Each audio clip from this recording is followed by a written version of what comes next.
Hi guys, welcome on into the fort. Yes, welcome back. Thank you so much if you're tuning in back again from our first video. Yes. So today we are going to be talking about Pride. Also, happy Pride Month to the gays, Yes. Happy Pride Month. everyone, Everybody. the girls, the girls, the gay, gays, lesbians, girls, they, gays, thems, theys, everybody. all of them. You cannot celebrate Without remembering knowing our history. Yes. Exactly. So, We want to get into a little bit of why Pride started and how Pride became Pride. yes. And it's actually a very,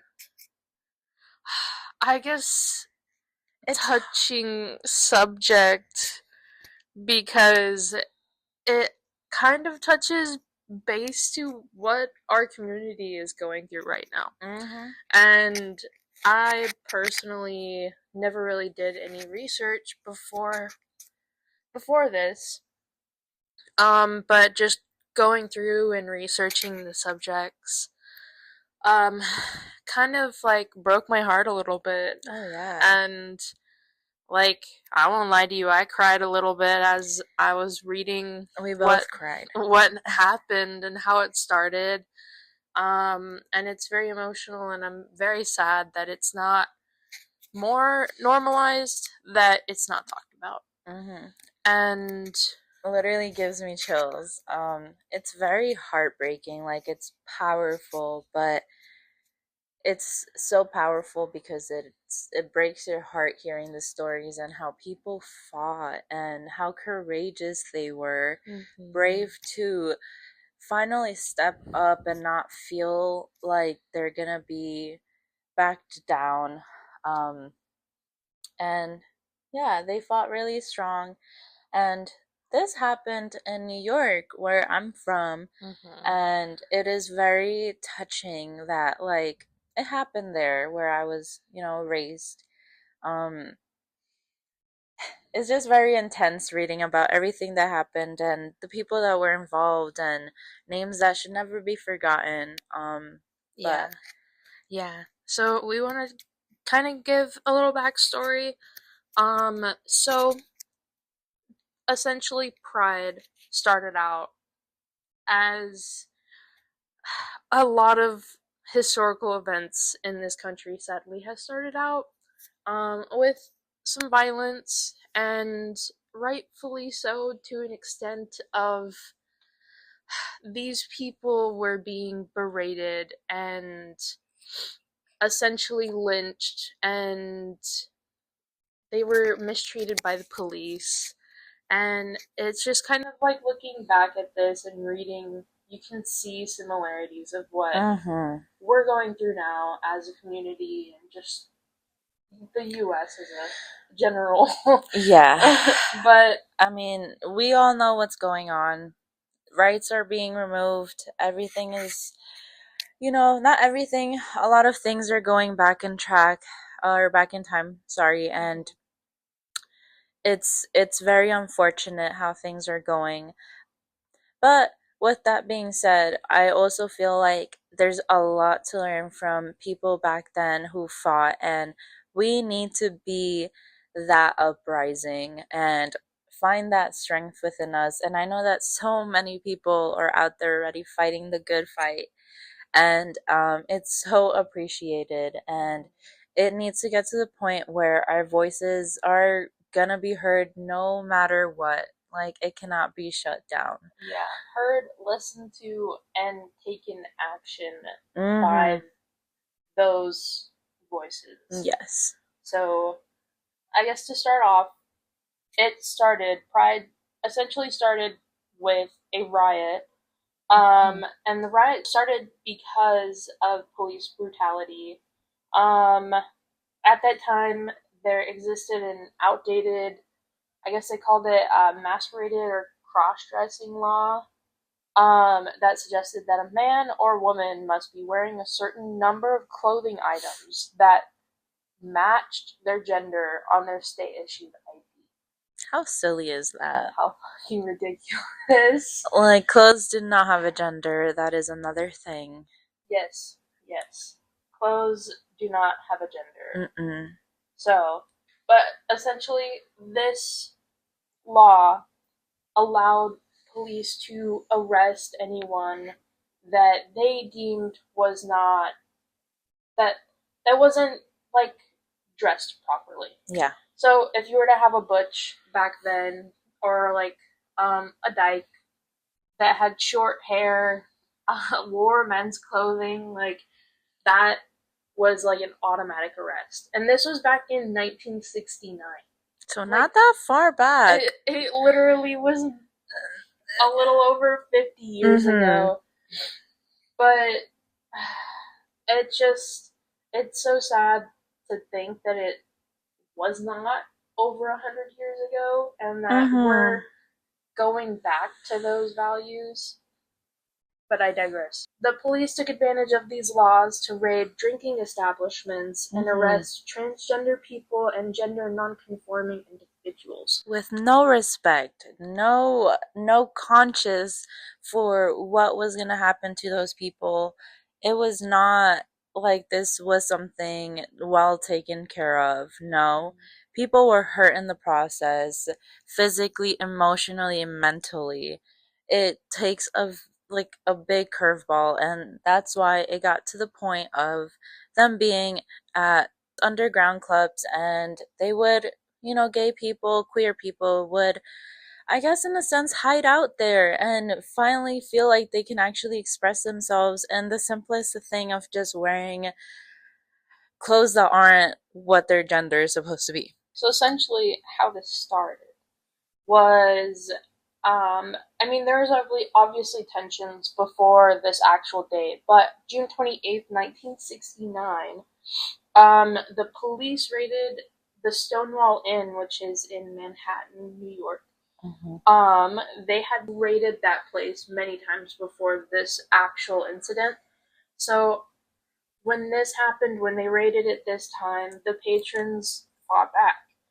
And they were rightfully upset, and a lot of things broke out, and the police ended up trapping themselves in the inn, and therefore it caused a couple hundred at that moment to start, I guess, throwing bricks through the windows of the Stonewall Inn to tell the police to get out, to come out, essentially stop cowering, because they were scared of the uprising, because they did not know how to handle people going against their They weren't laws. expecting people to start fighting back. Yeah. They were full on expecting for people to just take it, but no.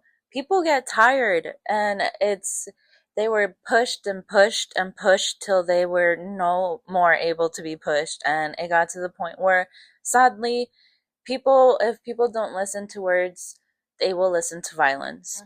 And when people fight with violence, I feel like sometimes that's the only way that you can fight against them. And rightfully so, they started throwing bricks at people. Well, I don't even think at people, but through the building. Building. They started breaking the glass in the front, because the police were holed up there to like hide out from the riot violence.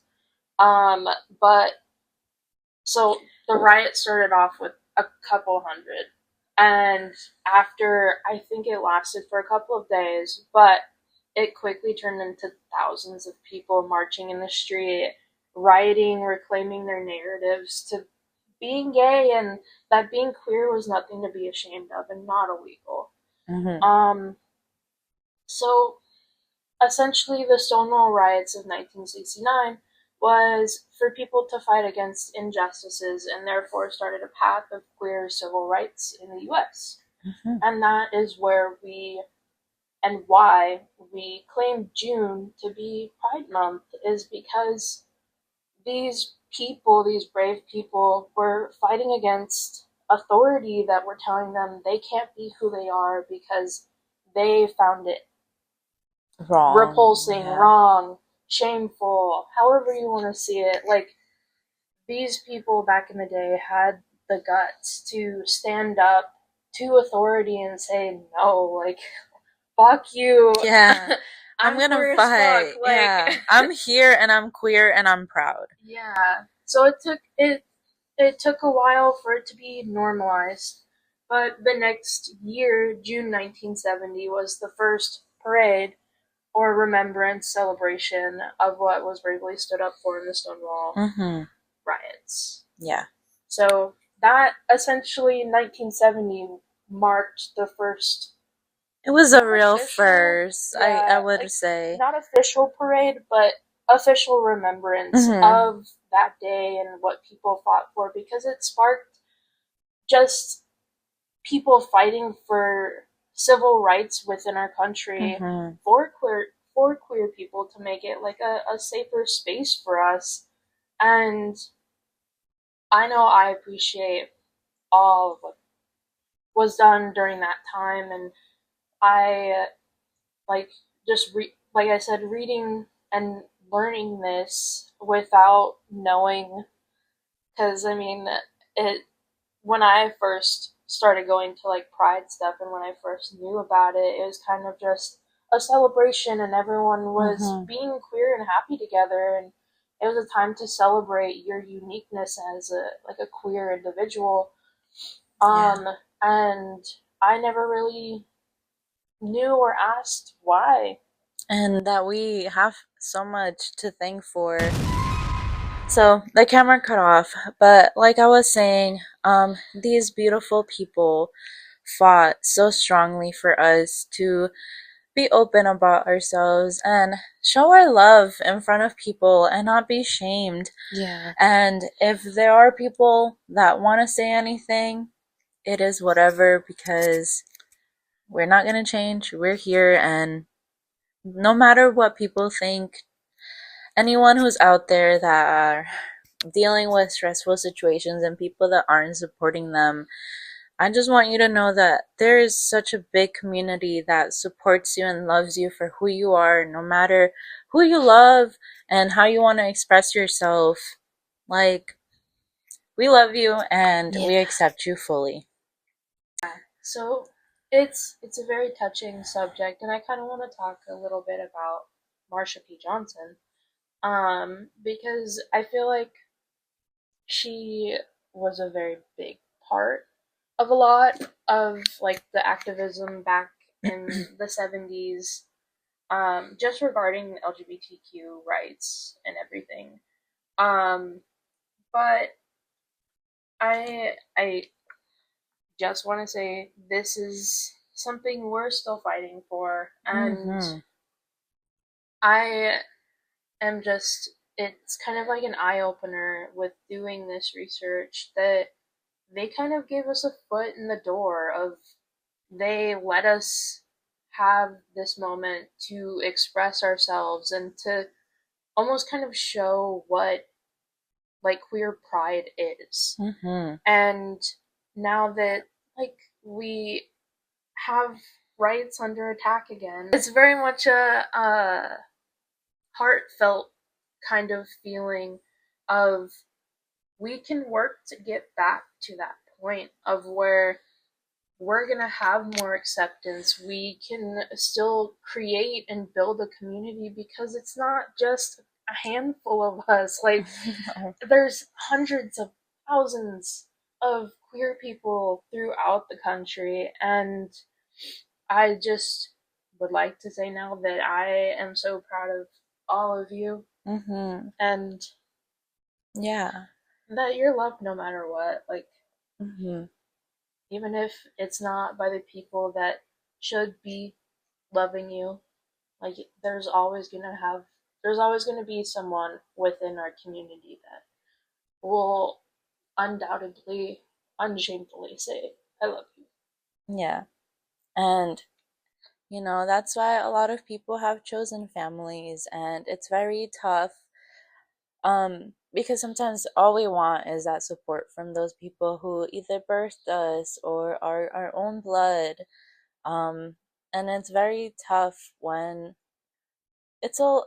it takes a lot to change to their perspective and see in a different light, and some people aren't capable of that, and it's very difficult to be around those people. But once you find someone that is so supportive and will be there with you and hold your hand through anything, well, no matter your situation, that's all that matters, and those are the people that you have to hold on so tightly. Now people are coming and waking up to the fact that it's just simply love. It's simply who we want to love, and there is no judgment in that whatsoever. And I just keep hoping that a lot of people keep waking up and see that light, that once you allow someone to love who they are, like your life becomes so much more easier, and it's just a lot of anger that people are holding, I feel like. And they just like to spew it out on people that they see that are very happy and confident with themselves. Yeah. Sorry, my mic died. But I just from like personal experience, and it's gonna be my personal opinion as well, but I truly believe that the hate that is spread is because of like those people that grow up, and it's usually like an elder generation, but they grow up with a harsh love, and they're not taught that love is supposed to be softer and kind and accepting and Forgiving. yeah, forgiving. And it's just, it's very hard for the people that hate on people for showing that gentleness and that love. um I feel bad. Like I I feel nothing other than that towards those people, cuz I mean, if hate is brought upon me, I do not wish to spread that back. No. It's like a fucking wildfire, like a virus that doesn't need to be spread.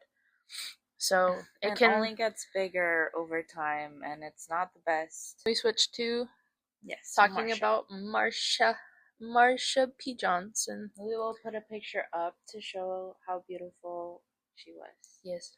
Oh, right there. But so Marsha P. Johnson was born August 24th, 1945, and died July 3rd, 1992. So she was very young, but she essentially had a really rough start to life. And she made the most of it out of that rough start. She lived her life. Those years that she lived, she did a lot. She did the most with it. Like she she was very important for transgender rights movements. She was very involved with the Stonewall riots. She was really involved with STAR, which is Street Transvestite Action Revolutionaries, and an advocacy for people with AIDS. My thoughts on when searching up this, I feel like sometimes things are taken out of like or misinterpreted, because when we were looking these things up later on in her life, after she did so many things, she was kind of ridiculed in a way. um Honestly, not in a way, she was just ridiculed, period, in a sense of she was just not seen or deemed like she was saying the truth, because she struggled with mental health. And back then, mental health was just deemed as, if you have anything, you're crazy, which is not the case whatsoever. And I feel like nowadays, thankfully too, therapy and just people that are just more open to talking about mental health, which is just another conversation on its own. But that is such a big deal, and for it to be used against her and to invalidate her stories and her life as a lie because of those struggles. And as we all know, I feel like a lot of mental issues start because of things that we go through.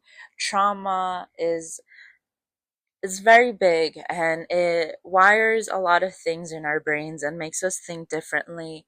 And it has a big deal with what our life is. Mm-hmm.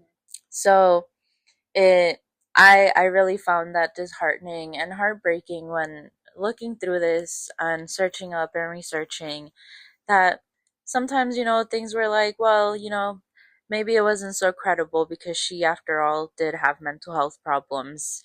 Um, but I want to give back that light. Like, she had all the credibility. She fought so hard, and no matter what she was going on in her personal life, she did so much for others.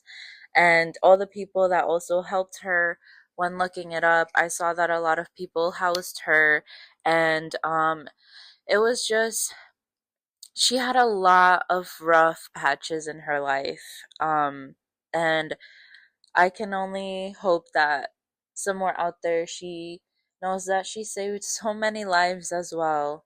It says she was even really religious. Back when she was growing up, that she attended church every Sunday and would perform on stage as part of the church's Christmas program. Um, Her mother even sometimes attended drag shows at Billy's Tavern, which is a local gay bar. Mm.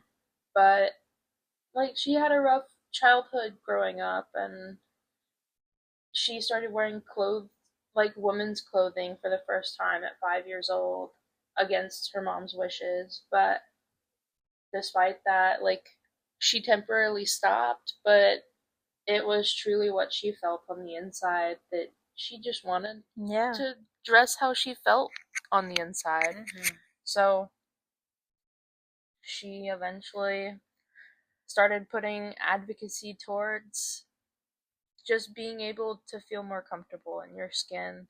Got cut off again, but As I was saying, she started initially as a drag queen, um, and it started off with her stage name being Marsha, and it eventually grew to Marsha P. Johnson, which later I guess she said to a close friend that it stood for Piola.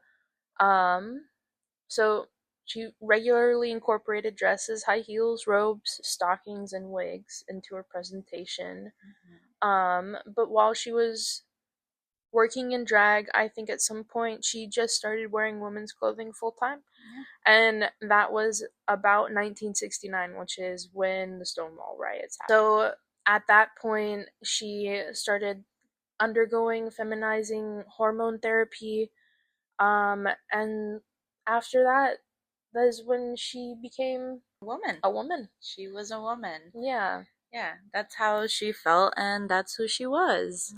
Mm-hmm. And I find that transformation is always, it's always scary but exciting thinking back on it as a queer person.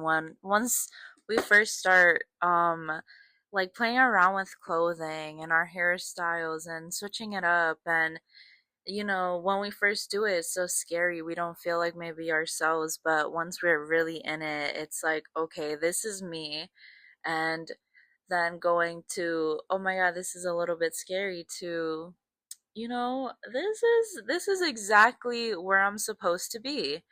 And I am so proud that she figured that out herself. And it's just amazing that she was so strong to fully be herself and it not be just, every once in a while. So Mm-hmm.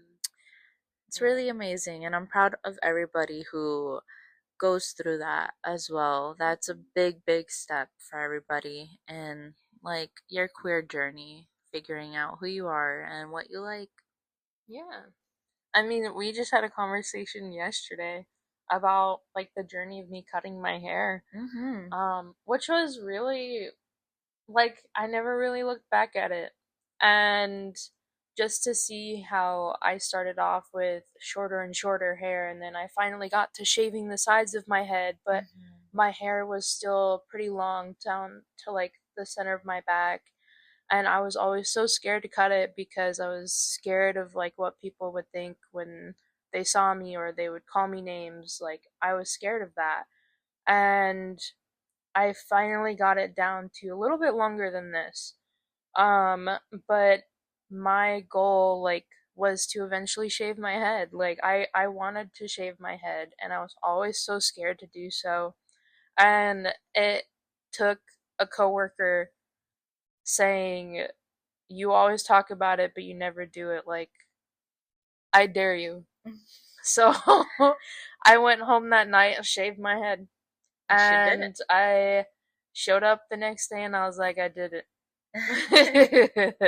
But after that, I think was when I started seeing my hair transformation turn a little bit brighter. Um, my hair used to be dark, and I would either leave it natural or I would dye it black, or it would be like a dark gray or dark blue. It would be something dark, and I liked it at the time because I think now looking back, it reflected how I was feeling. But as soon as I shaved my head, the first thing I did was bleach my head the next day and then dye it pink with a purple stripe down the middle of my head. And I was like, this is cool. Talk about impulsive thoughts. Yeah. So, Best impulsive thought, for yeah, sure. uh-huh. But ever since then, I've been dyeing my hair pink because I like how it looks, and I like to keep my hair short because I like how it feels on my head. And I would eventually like to grow it out a little bit more, but honestly, Hmm. it's not gonna go past my shoulders ever again. Hmm. But that's the cool thing. Like her getting to experience that as well Mm-hmm. and seeing that transformation going from that dark, gloomy time to then, holy shit, I've shaved my head. Like, what else can I do now? I've already done a big thing. Color, what is that gonna do, you know? So Mm-hmm. it accentuated. And I just think that knowing Bella as a person, she is such a bright person and she glows and yeah. So I think that her hair is such a big representation of who she is. Like every time she does it over again, it's like she that this is her true form. And yeah, she just looks amazing with bright hair. And yeah, I'm really proud of how far she's come to in her journey. So, I mean, I've known her for a couple of years, I mean, a decade now. So, Decade, yeah, yes. I've known her for a decade. So, Mm-hmm. just to see that journey is amazing and beautiful. To go over everything to kind of sum it up, um, Marsha P. Johnson was involved with a lot of like rights and civil rights that we have today. And she was involved with a lot of protests, including um, the Vietnam War protest in Bryant Park and the first Christopher Street Liberation Day rally. Hmm. Um, but yeah, she stood up for what she believed in and how she was feeling, and for other people that were feeling the same way. And I think it's so beautiful that she had the guts and could do this Yeah, at a time where it was just so scary. violent and scary. We wanted to talk a little bit about her to Hmm. kind of emphasize on she was very important to the gay right activist groups during the 1969 to 1970s. Hmm. Um, and very much a big part as to why we have the Yeah. rights that we have today. And now, whenever you go to next Pride, just remember why you're there and who gave us that freedom to walk with a rainbow flag or the flag that represents you with so much pride. And we have a whole, community with us together in that moment and who brought us together. Like, we need to continue fighting as well. There's so much more that we still have to do. But it gives me a sense of pride and that we can do this because people back then fought so hard to get us to where we are now, and they had a lot to deal with. And now that we have, like Bella said, they literally opened the door for us, and we need to keep on going because this is definitely not the only door that is gonna be opened. We have a lot more. So I feel like the time is going to be coming where a lot of people are going to start talking up and speaking up. And again, this is another place where we want to create that of you telling your story, and be it you are queer or your trauma, it's all correlated. We are all people and we feel things so strongly and should not be shamed for it. So, this is a place for that, and we want to give you that room and comfortability for you to be open and to kind of go through this journey with us too, because it's definitely going to be vulnerable for us. for us. Yes. And we just want to make sure that it's okay for us to be who we are. And yes. Yes, that too. And for everyone else to feel comfortable in their skin and telling their stories. So I'm excited to move forward, but this is all about pride, and I'm hoping that with some backstory of how pride came to be, it would maybe give a little bit more appreciation towards the actual festivals and partying. Like, sure, we're all partying and having fun and we're all being together, but there's also that speck of like appreciation and inspiration from the people that did this the first time.